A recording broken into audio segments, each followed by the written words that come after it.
Hi, and welcome to another episode of the Irish Critics. I'm Real Solid Snake. I'm Success Fidel. What the fuck is up with you? I'm a poster. I thought that was pretty good. Anyway. Yeah, you're able to hold it right on, and you are? I'm Duck325. Okay, and we have got another review for you today. Last week, we did Terminator 3, and here we've got its sequel, Terminator Salvation.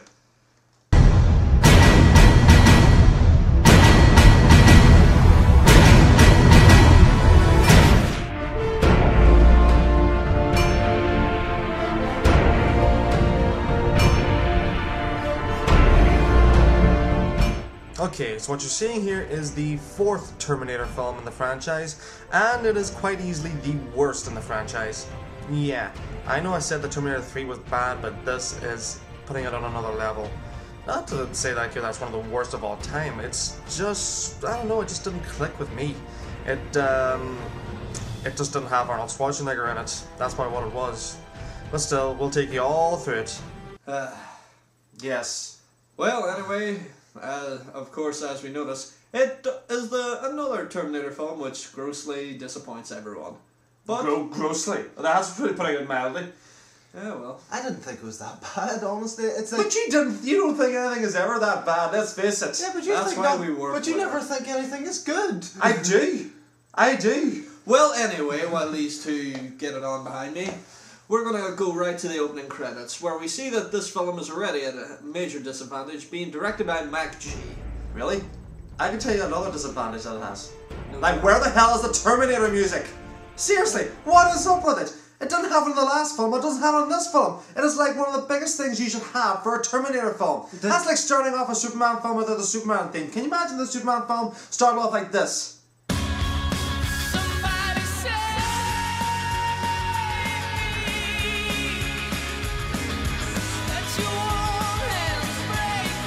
You see, it doesn't work. You don't do it. Anyway, the first 5 minutes of the film is Sam Worthington in the prison, about to be put to death, and it's essentially really, really boring. It's a god-awful scene, honestly. Seriously, it didn't put me to sleep.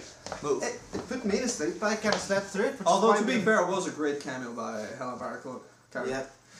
Are you signing this consent form? So, Helena Bonham Carter's character is there to convince Marcus Wright in order to donate his body for research after his execution. For whatever reason, who the fuck cares? You know what I did.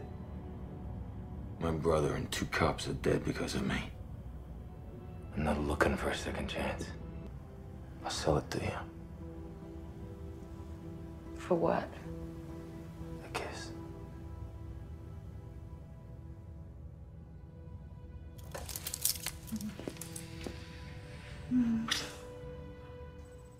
A sly fucker.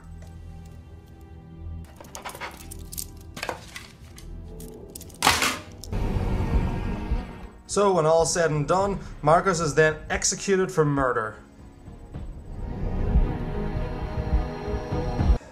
Wow, the nuclear fallout really didn't have that much of an effect on Earth after all, did it? Look at it, clear skies, nice sandy hills and everything. Looks kind of like Vancouver again. Yeah, except with just a lot more sand. Nevada desert. Okay, so wars everywhere, the bullets and everything are all flying, the missiles coming down, and it looks like we're watching a war in Iraq, actually. Yeah, it's a bit like a Platoon. Except in Iraq. Yeah, it's like, well, as Jarhead then. Jarhead, like, probably a better reference. Okay, so a helicopter comes crashing down on a Terminator, and 2 bullets are given to it by the one and only Christian Bale. Who's going to be our lead character in this film? And if you think Christian Bale can really show off his acting ability, listen to this voice. Yeah. Objective located.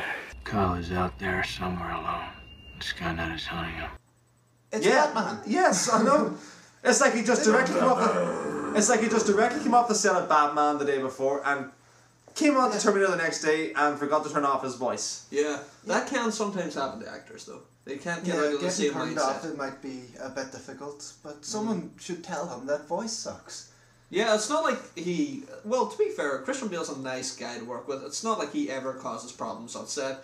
Gets along well with all co-workers, stars, and other members of the crew. Yeah, of course. it's, you know, it's not like he would be upset if something would happen. Like a minor mistake. Maybe a lighting reference. No. Let's face it, he always just points out, like, whenever someone does wrong. I mean, listen to this awesome clip, like, whenever someone just, unintentionally stepped out of line. Christian Bale was able to set him straight. As only Christian Bale can. Kick your fucking ass! I want you off the fucking set, you prick! I'm sorry. No, don't just be sorry. Think for 1 fucking second. The fuck are you doing? Are you professional or not? Yes, I am. Do I fucking walk around and rip that? No, shut the fuck up, Bruce. Do I want? No! No! Don't! For those at home who really love Christian Bale's rant, here's the musical version. Fuck! And what the fuck is it with you? I was looking at the light. It's fucking distracting. Oh, good. It's fucking distracting. Oh, good. It's fucking distracting. Oh, good.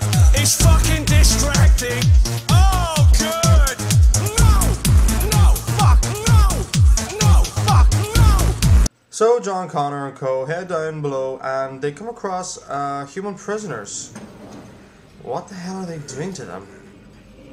But other than that, they found something new, a new discovery that will change everything. 800. A new Terminator. Fuck you said it would be. It's worse. Connor, get your nose out of that. None of your business. You're not leading this mission. All right, let's cut these sorry bastards loose. Come on, let's go. Jericho, come in. Come in, Jericho. Connor, get your ass topside. Remind those men they need to answer me on the radio, even if they're dead. Okay, moving on. Okay. So, John Connor tries to go after the Terminator ship and gets shot down.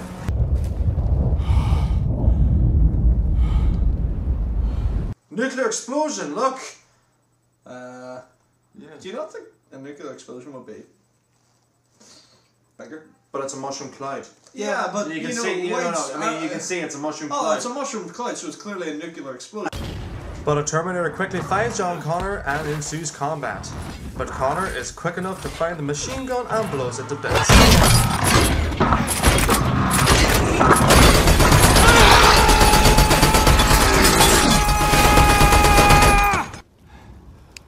Here! Bravo 10, identify, over. Connor! We'll send units to the extraction point. How many survivors are on site, over? 1. I gotta say, doesn't nuclear explosions cut out electricity in, say, like helicopters? Yeah, so his radio wouldn't work. There'd be too much electromagnetic interference. That makes no sense. Let's move on beyond this obvious plot hole.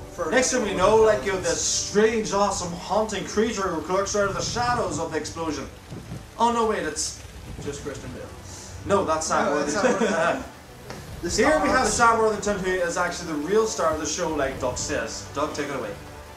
Well, he comes out and he's basically covered in mud, screaming because he must have gone mad because he's been put to death a long time ago when there's still cybernetic systems. Either that or he's just being born. You know, my babies scream whenever they're just being born. Or reborn. He was. Okay, so next scene, John Connor. Oh, he's in a lot of trouble, and he has to go visit the Colonel, played by none other than Michael Ironside. He's always a great villain. Exactly. No, he's he is the most stereotyped, cliched, like a hard ass military general there is in American cinema today. True. But that being said, it's good to see him. I love Michael Ironside. I know, who doesn't love Michael Ironside? We all loved him in Total Recall.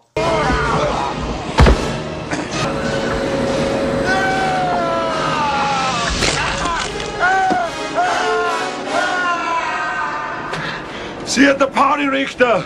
Okay, right. So, Michael Ironside has given Christian Bale the one-over because he, well, let's face it, he's just an asshole. Yeah, but not just that, he sort of points out the various obvious thing of he could just shoot John or Christian, depending on how you're viewing this, in the head, and that will be the end of it. Yeah. I don't believe in prophecy. Not when one can rewrite the future in a heartbeat. However, because we know that obviously John Connor is the fluffy white mascot of Resistance, he's not going to do it. No, look, you're forgetting. Over the last three films, right? 3, They build up John Connor as the leader of the resistance. But in this film, for some reason, he's not.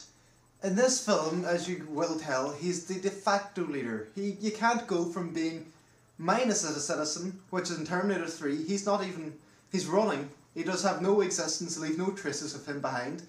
So you can't go from that to military leader, leader of the free world, essentially. You can't go from one to the other. This is the transition period where he's the de facto leader, people follow his orders. But it's kind of taking the piss out of what you've been led to believe over the last 20 years, am I right? But I'm going to cut in.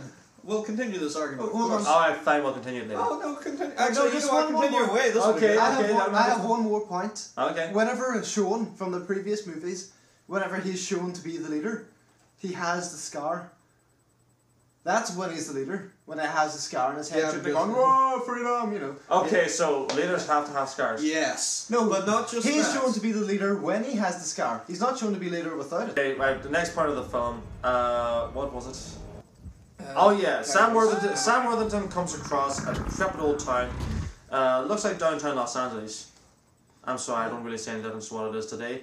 But he comes across a Terminator, like, with a machine gun. Wait a minute. So anyways, somebody pushes Sam Worthington out of the way, and they hurriedly evade the Terminator. They go up top of the building, get a little kid, and crush it. Guys, you didn't say one more important thing. Come with me if you want to live. Come with me if you want to live. Yes. Yes, best line ever. One of the best lines, one of the key lines of the Terminator franchise is uttered. It's finally said. Finally said Yeah. after And last the movie, inferior sequel, may I just say, they said in this one. This is Kyle Reese, played here by Anton Yelchin, aka Chekhov from the new invented Star Trek. To be fair, he does pull off a reasonably good Kyle Yeah, Reese. I think He he's a has a great vague Kyle Reese. similarity to Michael Biehn. He seems does, to pull yeah. off the mannerisms, and his costume, for any of those with a sharp eye, is reminiscent of what Kyle Reese dresses in Terminator 1, including the night trainers. True, true. So here we are, John Connor is doing his monthly broadcast to the human race. Now, it makes me wonder, how the hell do the machines not be able to trace where he's talking from?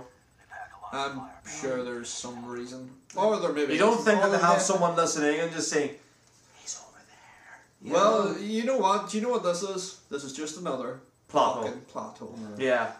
Okay, moving on. Okay, so basically, Sam Worthington, what's his name again? Marcus Wright. Marcus He wants to go to Skynet. Skynet, yes. For no real reason, he just says he wants to go there. Yeah, Sightseeing. just you know what just people go are with like. it. Just go with it. Yeah. But a scout droid, I think that's what you call it, finds them first and ensues a car chase scene in which Kyle Reese is identified. So this probably explains like why they're after Kyle Reese. I think they obviously know that from experience that Kyle Reese, for some strange reason, how could they know that he's John Connor's father? Yeah, because to be fair, the records of him are already gone. Yeah. Like, there's no record of who John Connor's father is. The only people who know are John and Sarah Connor. Yeah, it's like what Kyle Reese said in the first film. They didn't know the mother or father. They just knew the city. But and they knew the name, but they didn't know the names. They didn't know the dad. They didn't know the dad, but they knew the name of the mother. The only thing but they didn't know who. The only thing they knew about the dad was that he was already dead come Judgment Day, which, if he knew it was him, would probably fuck him off a little. Plus, like if you're Skynet, like and you go by logic, you would know that time travel was obviously impossible.